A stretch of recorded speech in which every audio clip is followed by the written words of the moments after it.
Welcome back. You're watching the campus round of Season 2 of Lessons in Marketing Excellence. We are at JBIMS Mumbai this week. We've just seen Team Ascent present here, and now it's the turn of the second team. Team Clausewitz Clique is going to take it away from here.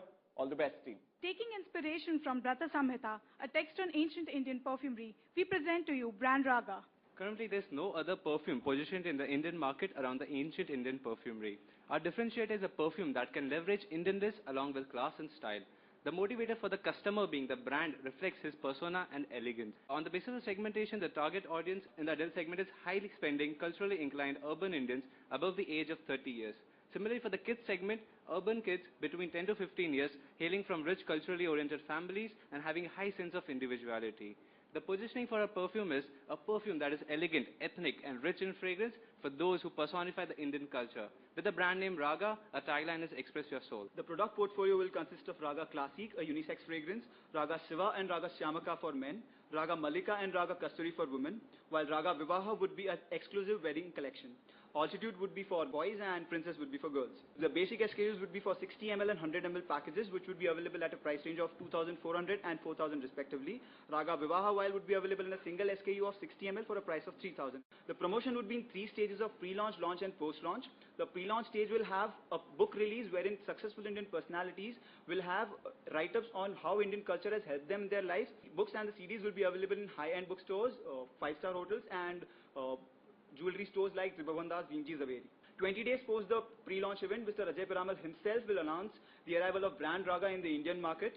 Right after the announcement, immediately all the variants will be available at the selected outlets. Post that, gradually promotions will begin at premium out-of-home locations, print at high-end media, using television commercials on lifestyle channels and sponsoring wedding exhibitions.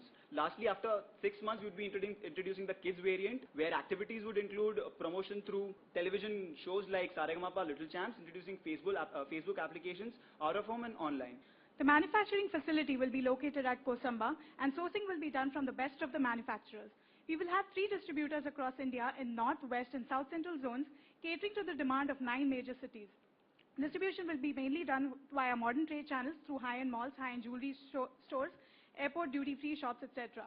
So with no existing players in the market and with our first movers advantage, we propose to break the clutter with brand Raga, which will epitomize the Indianness that is so deeply rooted within us. Thank you. Tell me about what is the segment you are targeting and also the segment you are not targeting.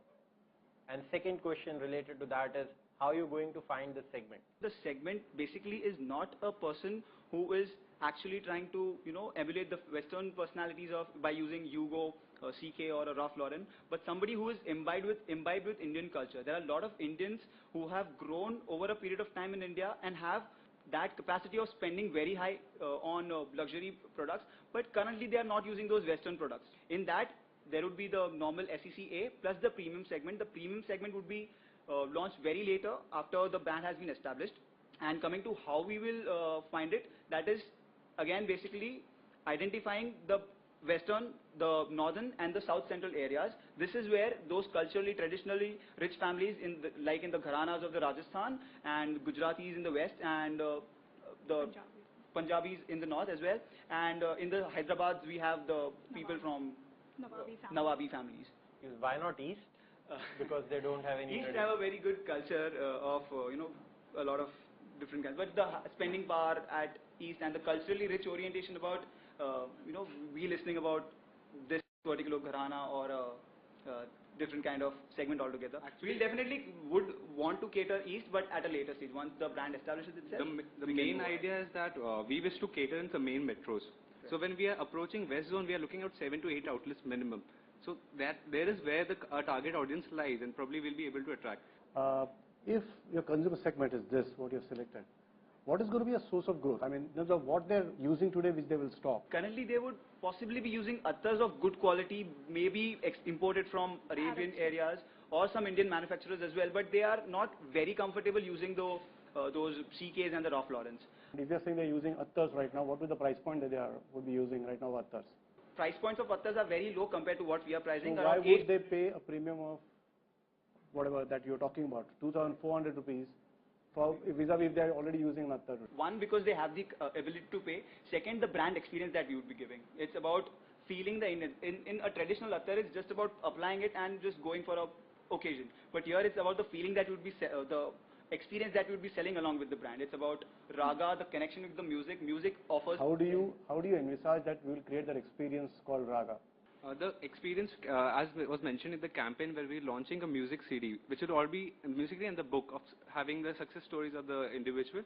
It will be part of the product portfolio. So it's not a separate thing. It's part of the augmented product.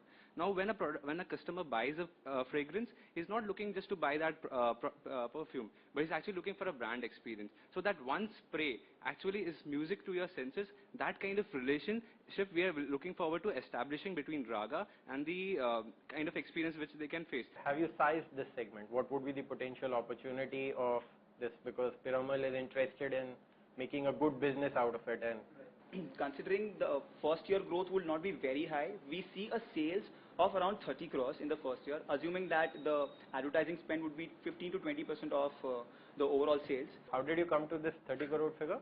The current perfume industry is of 500 crores.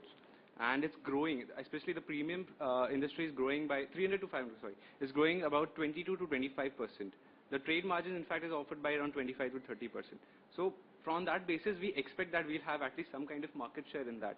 Now, considering it's an introduction state of the product life cycle, and considering the fact that we'll require a huge amount of promotions, we are assuming that 30% or 15 to 20 to 30% of the ad spends will actually accumulate in accordingly revenue. Is it cool? Is it a statement? Is it aspirational to wear perfume? It is kind of recognition of self. That is what we are looking at. Not what you're looking at. What are people doing currently? Currently, people are wearing perfumes because they want to showcase that this is what they are.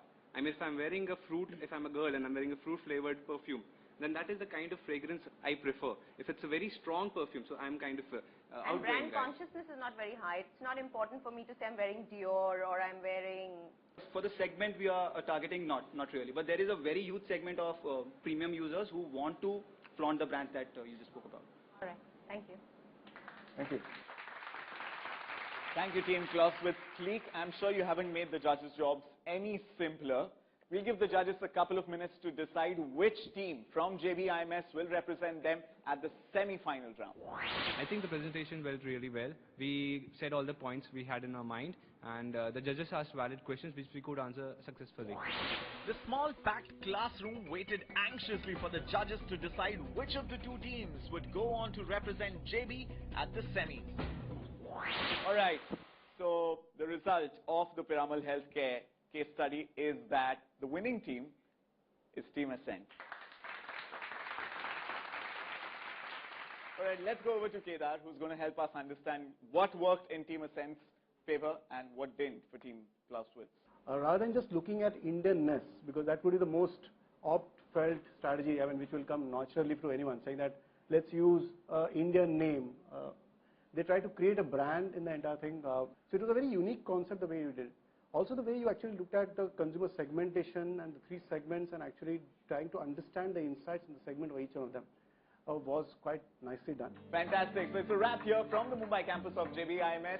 Don't forget to log on to limeonline.in. That is the website where you can catch all the action, not just from JBIMS, but from every campus that we go to. We'll see you next week from another B School campus with another real-life marketing case study. Thanks for watching. Well, what can I say? It feels great.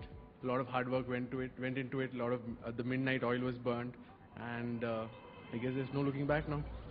Team Ascent is going to rise. It's going to soar.